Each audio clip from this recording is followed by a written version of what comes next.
আমি আজি আলোচনা কৰিম 2025ত অহা মেথছৰ এমচিকিউ কেইটা। তো আহা আমি ফাৰ্ষ্টত কোশ্চেনটো আলোচনা কৰোঁ। ফাৰ্ষ্টত কি কৈছে দেখা, যদি p of x equal to 4x square plus 2bx plus 9 বহুপদটোৰ শূন্য দুটা আলফা আৰু বিটা হয়, যাতে alpha plus beta equal to 0, তেনেহ'লে বিৰ মান হ'ব। অৰ্থাৎ আমাৰ যে ইয়াত বিটো আছে, এই যে বি, এই বিটোৰ মান বাহিৰ কৰিব লাগে কিমান হ'ব। ঠিক আছে ষ্টুডেণ্ট, তো দেখা একেবাৰে ইজি প্ৰচেছত আমি যাম। এই alpha plus beta equal to যে 0 দি আছে, তুমি সেইটো প্ৰথমত এনেকৈ লিখি ল'বা যে alpha plus beta equal to তোমাক কিমান দি আছে, 0 দি আছে, হয় না নাই? তো এতিয়া আলফা প্লাছ বিটাৰ যেটো তোমাৰ সূত্র আছিল, সেই সূত্রটো লিখিব লাগিব। দ্বিঘাত সূত্র যে আছিল, অর্থাৎ শূন্য দুটা, এই দুটা মানে কি বুঝাইছে, শূন্য দুটাৰ সমষ্টি। শূন্য দুটাৰ সমষ্টিৰ কি আছিল, এই এক্সৰ আগত যিমানখিনি আছে এইখিনি গোটেইখিনি, হয় না, এইখিনি গোটেইখিনিক আমি বি বুলি ধৰিম, আৰু এক্স স্কুৱেৰ আগত যি আছে সেইটো আমি এ বুলি ধৰিম। তেনেহ'লে ইয়াত কি হৈ যাব, মাইনাছ বি বাই এ, অর্থাৎ ইয়াত বি মানে 2b বুজাব। ঠিক আছে, তাৰ কাৰণে আমি ইয়াত কি বহাম, মাইনাছ 2b, এই মাইনাছ 2 পৰা আহিল সূত্ৰ হিচাপত। ঠিক আছে, আৰু এই 4 যেটো আছে এক্স স্কুৱেৰ আগত, সেইটো ক'ত আহে, তলত আহি যায়। অৰ্থাৎ সূত্ৰ কেনেকুৱা আছিল আমাৰ, এনেকুৱা আছিল alpha plus beta equal to কি আছিল, minus B by A. B মানে হ'ল এক্সৰ আগত যিমানখিনি থাকে, এ মানে হ'ল কি, এই এক্স স্কুৱেৰ আগত যেটো থাকে। ঠিক আছে, তো এই হিচাপত আমি কি কৰিছোঁ, এইখিনি বহাই দিছোঁ, ইকুৱেল টু কি আছে, 0, তো আমি 0 বহাই দিলোঁ। এতিয়া চাবা 40 ইয়াত তলত আছে, ইফালে গ'লে হৰণ হৈ যাব, পূৰণ হৈ যাব। ঠিক আছে, ইয়াত হৰণ আছে, ইফালে গ'লে কি হ'ব, পূৰণ হ'ব। গতিকে 4ৰ লগত 0 পূৰণ কৰিলে আমাৰ 0 আহি যাব। তো যেহেতু আমাৰ বিৰ মান লাগে, বিটো ৰাখি দিলোঁ, এই মাইনাছ 2টো সিফালে গ'লে কি হৈ যাব, তলত আহি যাব, হয় না নাই? আৰু 0ক তুমি যিকোনো বস্তুৰে হৰণ নকৰাকৈ এনসাৰ কি হৈ যায়, 0 আহি যায়। গতিকে বি ইকুৱেল টু কিমান আহি গ'ল, 0 আহি গ'ল। তেনেহ'লে অপশ্যন ক'ত আছে, তো তোমালোকৰ অপশ্যন আছে ক'ত, ডিত আছে। তো ডি হ'ল ইয়াৰ শুদ্ধ এনসাৰ। ঠিক আছে, আহা নেক্সট কুৱেশ্যনত আহোঁ। -49, -42, -35 ডট ডট ডট সমান্তৰ প্ৰগতিত কোনটো পদ শূন্য হ'ব? অর্থাৎ এনেকৈ লাহে লাহে লাহে লাহে কমি আহি এটা পদ আহিব, য'ত মান আহিব কিমান, 0 আহি যাব। তো এই শূন্যটো কিমানতম পদত আহিব, সেইটো তোমাক বাহিৰ কৰিব দিছে। তেনেহ'লে ইয়াত তুমি ফাৰ্ষ্টত কি ধৰিব লাগিব, যে ইয়াত এ এন মানে তোমাক কিমান দিয়া আছে, এ এন মানে দিয়া আছে তোমাক 0, তাৰমানে 0 পদটো বাহিৰ কৰিব লাগে। তো এ এন কি আছে, 0, আৰু ইয়াৰ পৰা তুমি এ বাহিৰ কৰিবা। এ কোনটো হয়, যে এ হ'ল যেটো আমাৰ ফাৰ্ষ্টত দিয়া থাকে, এইটো হয় না নাই? তো -49, ঠিক আছে, এ হৈ গ'ল। তাৰপিছত আমি কি বাহিৰ কৰিম, ডি বাহিৰ কৰিম। ডি কেনেকৈ বাহিৰ কৰে, যে এই দ্বিতীয়টোৰ পৰা আমি কি কৰিব লাগে, প্ৰথমটো মাইনাছ কৰি দিব লাগে। তেনেহ'লে ইয়াত কিমান আছে, -42, ইয়াত মাইনাছ কৰি দিব লাগে, মাইনাছ দি দিয়া। ইয়াত কিমান আছে, -49, গতিকে এইটো মাইনাছ আৰু মাইনাছ কি হৈ যাব, প্লাছ হৈ যাব। গতিকে তুমি প্লাছ দি দিয়া 49। ঠিক আছে, এতিয়া 49ৰ পৰা তোমাৰ 42 গ'লে কিমান থাকি যাব, 7 আহি যাব, হয় না নাই? যেহেতু ডাঙৰটোৰ আগত প্লাছ আছে, ইয়াত প্লাছ দিলেও হয়, নিদিলেও হয়। এতিয়া ডি পাই গ'লা কিমান, তুমি 7 পাই গ'লা। ঠিক আছে, এৰ মান পাই গ'লা কিমান, -49। এতিয়া তোমাৰ এনৰ মান বাহিৰ কৰিব লাগে। ইয়াৰ পৰা তুমি এনৰ মান কেনেকৈ বাহিৰ কৰিবা দেখা, এই এনৰ সূত্ৰটো কি আছিল, যে a plus n minus 1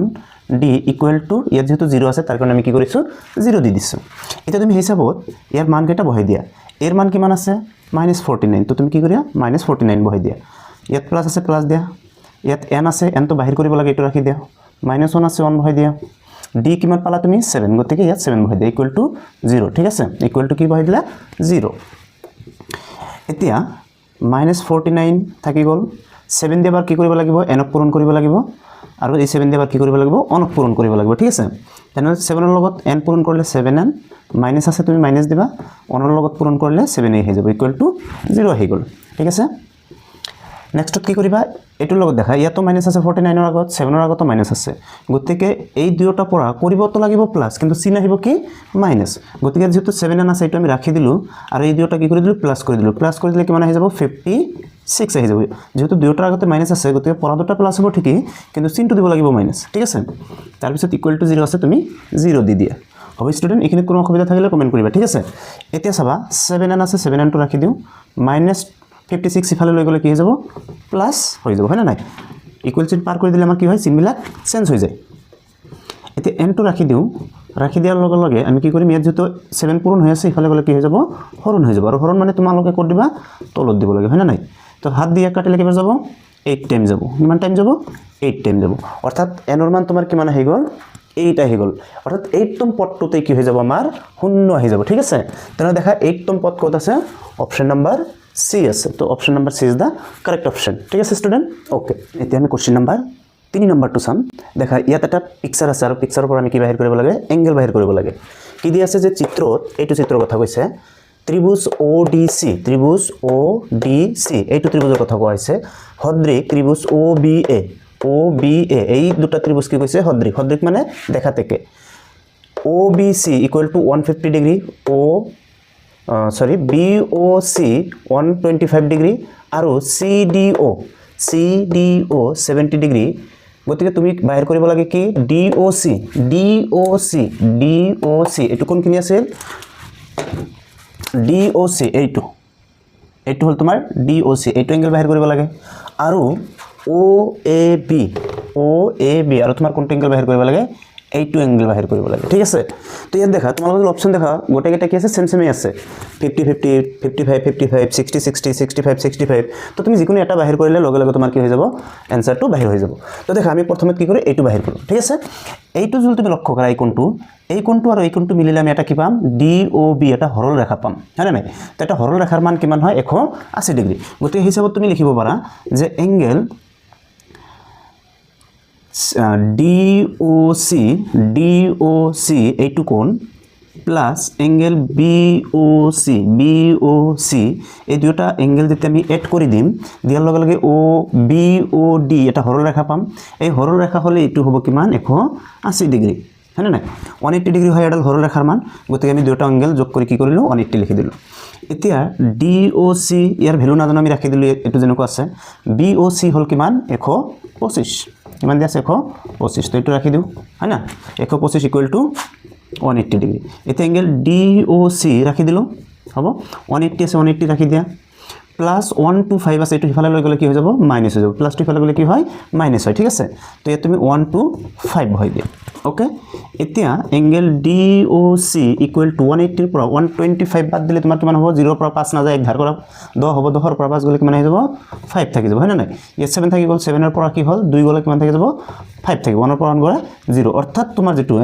DOC angle আছে এটো কিমান হৈ গল 55 গতিকে এইটো যদি 55 আছে এইটো 55 আহিব কাৰণ আমাৰ যেটো সেম দিয়া আছে কোশ্চেন বিলাকত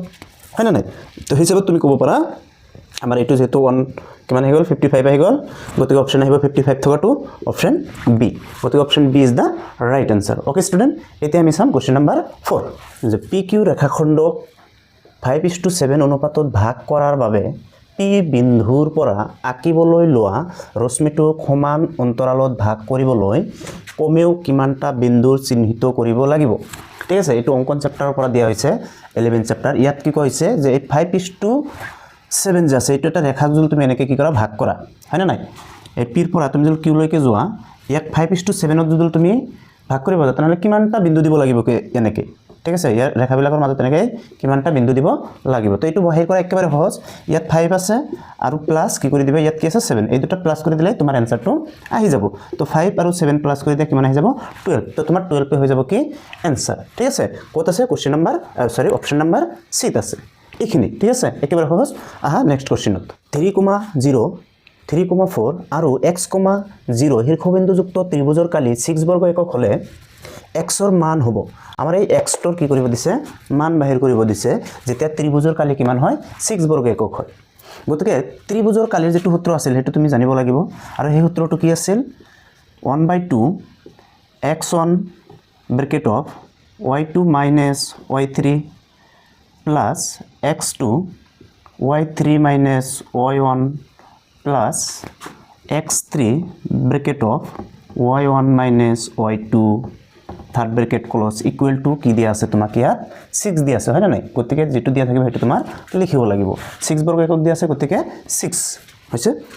এতিয়া তুমি কি কৰিবা এই x1 মানে কোনটো আছিল যেটো ফাৰ্ষ্টত আছিল হয় না নাই অৰ্থাৎ এটো হ'ব x1 এটো হ'ব y1 এটো হ'ব x2 এটো হ'ব y2 আৰু এটো হ'ব কি x3 আৰু এটো হ'ব কিমান y3 তো এই হিচাপত তুমি ভ্যালু কেটা বহাই দিয়া আমাৰ x ৰ মান আহি যাব চাবা 1/2 আছে তুমি 1/2 টো ৰাখি দিয়া হয় না নাই x ৰ মান কিমান আছে ইয়াত 3 গতিকে 3 লিখি দিয়া y2 ৰ মান কিমান আছে ইয়াত 4 গতিকে 4 মাইনাস y3 কিমান আছে 0 তো 0 বহাই দিয়া হল ঠিক আছে স্টুডেন্ট প্লাস আছে প্লাস দে x2 কিমান আছে 3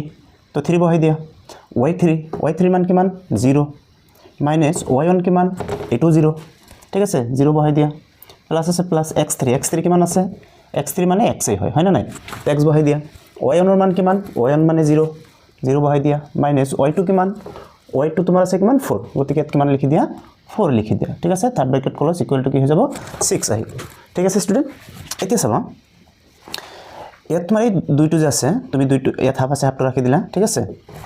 হাফটো কি কৰিলা ৰাখি দিলা 3 আছে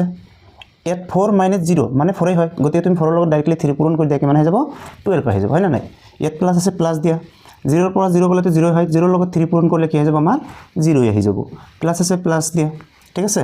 তাৰ পিছত ইয়াত কি আছে 0 ৰ পৰা -4 গলে -4 থাকিব হয় না নাই গতিকে ইয়াত মাইনাস যেহেতু থাকি গল মাইনাসে প্লাসে কি হৈ যাব মাইনাস হৈ যাব গতিকে ইয়াত আমাৰ কি দিব লাগিব মাইনাস দিব লাগিব x ৰ লগত 4 পূৰণ কৰিলে কি হ'ব 4x ঠিক আছে কি হৈ যাব 4x গতিকে ইয়াত কিমান থাকি গল ইকুৱেল টু 6 হয় না নাই এতিয়া এই তলৰ যেটো 2 আছে এটো ইয়াত হৰণ হৈছে ইকুৱেল চিন পাৰ কৰি দিলে এই 6 ৰ লগত কি হ'ব পূৰণ হৈ যাব হয় না নাই গতিকে ইয়াত আমি 12 টো ৰাখি দিলো -4x লিখিলো 0 লিখাৰ দৰকাৰ নাই এই কি হ'ব এই দুইটো 6 ৰ লগত পূৰণ হলে 12 আহি যাব ঠিক আছে তো 12 দিয়া হল এতিয়া -4x টো ৰাখি দিলো 12 থাকিল এই 12 টো ইফালে লৈ গলে কি হৈ যাব মাইনাস হৈ যাব কাৰণ ইয়াৰ আগত কোনো চিহ্ন নাই মানে প্লাস আছে ইফালে গলে কি হৈ যাব মাইনাস হৈ যাব তে -4x 12 পৰা 12 গলে কিমান থাকি যাব 0 হয় না নাই তো x ইকুৱেল টু তোমাৰ 0 থাকি গল -4 টো ইফালে গলে কি হৈ যাব হৰণ হৈ যাব আৰু 0 ক তুমি যিকোনো সংখ্যাৰে হৰণ নকৰা কি হয় आंसर কিমান আহি যাব 0 আহি যাব গতিকে x ৰ মান তোমাৰ কিমান আহি গল 0 আহি গল তো 0 কত আছে অপচন নম্বৰ দেখা 8 পাবা ঠিক আছে তো এই হল শুদ্ধ आंसर এতিয়া আমি কোশ্চেন নম্বৰ 6 টো চাও 6ত কি কৈছে এটা বৃত্তৰ দুডাল সমান্তৰাল স্পৰ্শকৰ স্পৰ্শ বিন্দু সংযোগ কৰা ৰেখাখণ্ড হৈছে এই এটা আমাৰ বৃত্ত থাকিলে নেকি হয় না নাই বৃত্ত এডাল আছে সেই বৃত্তৰ সমান্তৰাল এডাল ৰেখা এডাল নহয় সমান্তৰাল দুডাল ৰেখা আছে ধৰা এনেকে আমি এটা ধৰিলো সমান্তৰাল ৰেখা ঠিক আছে এটো ধৰা হল বৃত্তৰ এটা বিন্দুত কাটি গল আৰু এটো ধৰা হল বৃত্তৰ এটা বিন্দুত কাটি গল এইটো যেতিয়া আমি কি কৰিম এই স্পৰ্শ বিন্দু দুটা যেতিয়া লগ লগাই দিম স্পৰ্শ বিন্দু দুটা আমি কি কৰিম যেতিয়া একেবাৰে স্পৰ্শ বিন্দুৰ লগত লগ লগাই দিম তেতিয়া কি হ'ব এটো একদম কেন্দ্ৰৰ মাজেদি গুচি যায় বৃত্তৰ যেটো কেন্দ্ৰ থাকে সেই কেন্দ্ৰৰ মাজেদি স্পৰ্শ বিন্দু দুটাৰ যত কটাকটি কৰে সেই স্পৰ্শ দুটা বিন্দু যদি আমি কি কৰো সংযোগ কৰি দিও তেতিয়া কি হ'ব এই বৃত্তৰ যেটো কেন্দ্ৰ থাকে সেই কেন্দ্ৰৰ মাজেদি পাৰ হৈ যায় তাৰ কাৰণে ইয়াক আমি কি কম এডাল বেখ বুলি কম কি বুলি কম এডাল বেখ বুলি কম অৰ্থাৎ এই সংযোগী কৰা ৰেখাখণ্ডক আমি কি কম বৃত্তটোৰ বেখ বুলি কম বৃত্তটোৰ কি বুলি কম বেখ অৰ্থাৎ অপচন নম্বৰ বি হ'ব আমাৰ শুদ্ধ आंसर ঠিক আছে এটো ওয়ান আউট কোশ্চেন আছিল একেবাৰে সহজ যে এটা বৃত্তৰ দুডাল সমান্তৰাল স্পৰ্শ বিন্দু সংযোগ কৰা ৰেখাখণ্ড হৈছে বৃত্তটোৰ বেখ ঠিক আছে স্টুডেন্ট এতিয়া কোশ্চেন নম্বৰ 7 sin θ + cos θ = √3 হয় তেন্তে তলৰ কোণটো শুদ্ধ ঠিক আছে এইবিলাক কোশ্চেন কিন্তু বহুত আহে এবাৰৰ সম্ভাৱনা আছে ভালকৈ চাবা যেতিয়া তোমাৰ ত্ৰিকোণমিতি যিকোনো দিয়া থাকে হেতু প্ৰথমত লিখিলবা sin θ + cos θ লিখিললো আমি যি দিয়া আছে তাকে এতিয়া এট ফাৰ্ষ্টত তুমি ইয়াৰ লগত যিবিলাক √ওভাৰ থাকে হেতু কি কৰিব লাগিব ৰিমুভ কৰিব লাগিব এটা তুমি কয় এই √ওভাৰ যেতিয়া তুমি চেঞ্জ অৰ্থাৎ ৰিমুভ কৰি দিবা √ওভাৰটো ৰিমুভ কৰাৰ কাৰণে আমাৰ এটা পদ্ধতি এটো হল স্কয়াৰ কৰি দিব লাগে কি কৰিব লাগে স্কয়াৰ কৰি দিব লাগে গতিকে আমি কি কৰিম এই √ওভাৰ ৰিমুভ কৰাৰ কাৰণে দুয়োফালে স্কয়াৰ কৰি দিম ঠিক আছে গতিকে তুমি ব্ৰেকেট দি লিখা sin θ + cos θ ইফালে ব্ৰেকেট দি দিয়া হোল ব্ৰেকেট দি দিয়া গতিকে √3 ৰ ওপৰত তুমি কি কৰি দিয়া ব্ৰেকেট দি দিয়া ঠিক আছে কি কৰিলো দুয়োফালে বৰ্গ কৰি লিখি দিবা ইয়াত দুয়োফালে বৰ্গ কৰি ঠিক আছে এতিয়া এটো a + b হোল স্কয়াৰ ফৰ্মুলাত পৰি গল তুমি a + b হোল স্কয়াৰ ফৰ্মুলাটো ভাঙি দিয়া কি আছিল a স্কয়াৰ a মানে ইয়াত sin θ তো sin স্কয়াৰ θ প্লাস কি হ'ব b স্কয়াৰ অৰ্থাৎ cos স্কয়াৰ θ প্লাস 2ab অৰ্থাৎ 2 sin θ cos θ হয়নে নাই আৰু ইয়াত আমাৰ এই √ওভাৰ আৰু স্কয়াৰটো কি হৈ যাব √ওভাৰ আৰু স্কয়াৰটো কেনসেল হৈ যাব গতিকে থাকি যাব কি 3 ঠিক আছে এতিয়া আমি এটা সূত্ৰ পাইছিলো sin স্কয়াৰ θ + cos স্কয়াৰ θ এখিনিৰ ভ্যালু কিমান আছিল এখিনিৰ ভ্যালু এই গোটেইখিনিৰ ভ্যালু আছিল আমাৰ 1 কিমান আছিল ইয়াৰ পৰা ইয়ালৈ অৰ্থাৎ sin স্কয়াৰ θ + cos স্কয়াৰ θ মান আছিল 1 গতিকে 1 বহাই দিলো ঠিক আছে প্লাস ইয়াত কি আছে 2 sin θ cos θ okay equal to 3 এতিয়া 1 টো ইফালে লৈ যোৱা তোমালোকে sin θ cos θ = 3 এই 1 টো প্লাস আছে ইফালে গলে কি হৈ যাব মাইনাস হৈ যাব ঠিক আছে তাহলে 2 sin θ cos θ 3 ৰ পৰা 1 গলে কিমান থাকি যাব 2 থাকি যাব হয় না নাই এতিয়া sin θ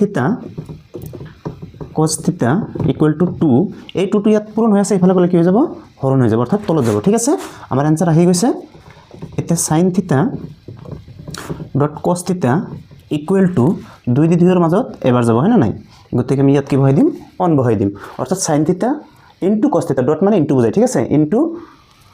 sin θ into cos θ equal to কি হ'ব 1 হৈ যাব কোনটো অপচনত আছে দেখা তোমালোকে লক্ষ্য কৰিলে অপচন পাবা বি হয় না নাই তো অপচন নাম্বার বি টো হল কি রাইট আনসার শুদ্ধ আনসার ঠিক আছে 8 নম্বৰ কোশ্চেনটো কি আহিছিল তলৰ চিত্ৰত দিয়া ধৰে এইটো চিত্ৰৰ কথা কৈ আছে যদি x a মানে x a ইমানখিনি এটো কিমান কৈছে 7 semi y b 5 semi y b এইখিনি মানে কিমান ইয়াৰ পৰা ইমান কিমান কৈছে 5 সেমি ঠিক আছে হয় তেনেহলে x হয় কিমান একেবাৰে x ৰ পৰা y লৈকে কিমান হ'ব ঠিক আছে তো এটো একেবাৰে সহজ হয় চেপ্টাৰ 10 ৰ পৰা দিয়া হৈছে আমি পাইছিলো যে স্পৰ্শক বিন্দু যে আছে এই সৰি এই যেটো আমাৰ বহি বিন্দু আছে এই বহি বিন্দুৰ পৰা যেতে আমি দুডাল স্পৰ্শ টানো যেনেকৈ ইয়াৰ পৰা এটা হল ay আৰু এটা হল কি by এই দুটা হল কি এইটো আৰু এইটো কি এডাল স্পৰ্শক হয় না নাই তো এবিলাক এইটো স্পৰ্শক হয় এইটো আৰু এইটো স্পৰ্শক হয়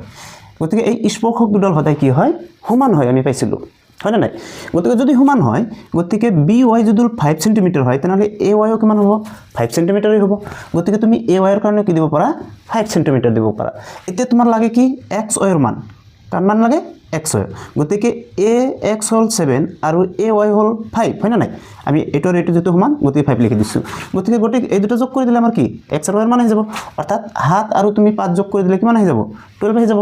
হয় না নাই 7 প্লাস 5 ইকুয়াল টু কি হই গল 12 আহি যাব তোমার 12 আনসার হই গল কোশ্চেন অপশন নাম্বার কোনটো আছে সি আছে তো সি ইজ দা রাইট আনসার ঠিক আছে একেবারে সহজ কোশ্চেন আছে 9 ত কি দেয়া হইছে যে এটা বেলুন আৰু এটা শঙ্কুৰ উচ্চতাৰ অনুপাত 2:3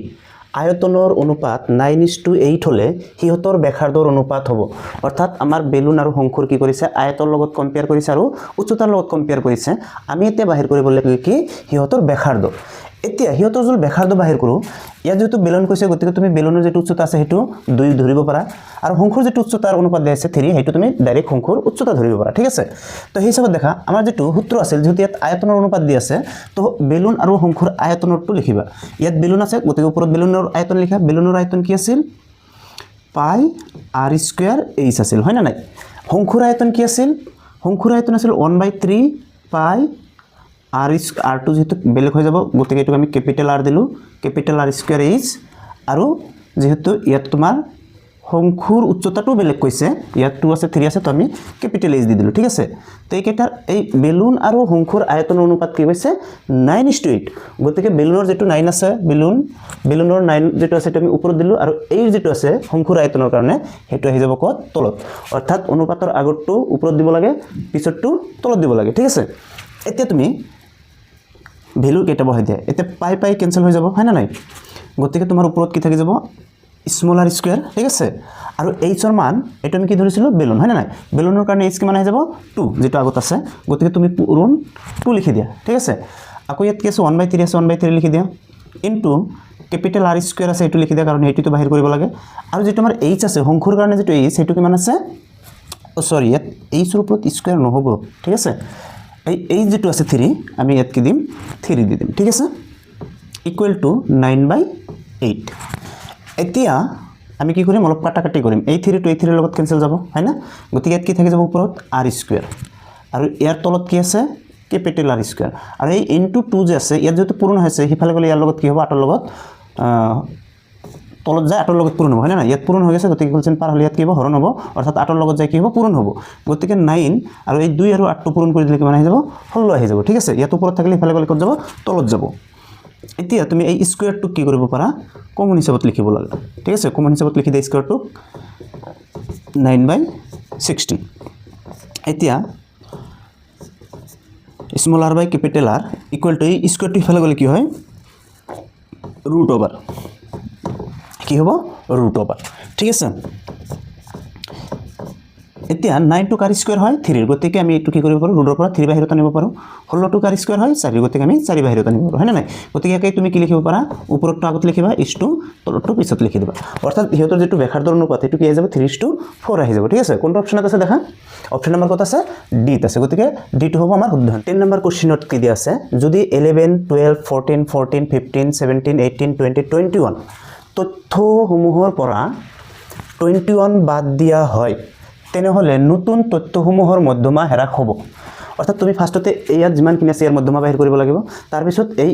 যেটো 21 আছে ইয়াক বাদ দি আকৌ এবাৰ মধ্যমা বাহিৰ কৰিব লাগিব তেনেহলে মধ্যমা কিমান কমিব তাকে তোমাক কি কৈছে বাহিৰ কৰিব লাগিব তো ফাৰ্ষ্টত দেখা মধ্যমা যেটো নিয়ম আছিল কি বাহিৰ কৰিব ফাৰ্ষ্টে n বাহিৰ কৰিব লাগিব গতিকে আমাৰ n কিমান আছে 1 2 3 4 5 6 7 8 9 কিমান আছে 9 গতিকে 9 ক'লে আমি কি কৰিম 9 + 1 / 2 কৰি দিলে হ'ল 10/2 অৰ্থাৎ 5 তোমাৰ 5তম পদটো হ'ব যেটো 5তম পদ সেই 5তম পদটো হ'ব মধ্যমা কোনটো আছে 5তম পদ 1 2 3 4 5 অৰ্থাৎ 15 হয় না নাই গতিকে আমাৰ মধ্যমা ফাৰ্ষ্টৰ যেটো মধ্যমা 21 থকা অৱস্থাত কিন্তু হা তেনেহলে তেতিয়া মধ্যমা কি আহিব 15 কিমান হৈ যাব 15 ঠিক আছে কিমান পালো আমি মধ্যমা 15 পালো ঠিক আছে কিমান পালো ফাৰ্ষ্টত 15 পালো ঠিক আছে এতিয়া কি কল এতিয়া হল যে এই 21 টো তোমাৰ বাদ দিব লাগে 21 টো কি কৰিব লাগে বাদ দিব লাগে এটা 21 টো যদি আমি বাদ দি দিও এটো গ্ৰাফ কৰি দিও তেনেহলে ঠিক আছে বাদ দি দিলু হল এতিয়া কিন্তু আমাৰ বেলেগ আহি যাব এতিয়া কি হৈ যাব আমাৰ বেলেগ আহি যাব এটো হল ফাৰ্ষ্ট হয় না নাই এটো হৈ যাব আমাৰ কি সেকেন্ড 21 বাদ দি দিলো ঠিক আছে সেকেন্ড টাইম এতিয়া দেখা এতিয়া আমাৰ কিমান থাকি গল n ৰ মান থাকি গল 8 n ৰ মান কিমান থাকি গল 8 গতে যেতিয়া যুগ্ম হৈ যাব এটো অযুগ্ম আছিল নাই তাৰ কাৰণে এনেকুৱা প্ৰসেস এটা যুগ্ম আহিলে বেলেগ আছিল হয় না নাই যুগ্ম থাকিলে আমি এনতম যেটো মধ্যমাৰ যেটো এনতম পদ এটো কেনেকৈ বাহিৰ কৰে তুমি ফাৰ্ষ্টতে n ডিভাইডেড বাই কি কৰিব লাগিব 2 হয় না নাই এটো বাহিৰ কৰিব লাগিব কিমান আহিব 8/2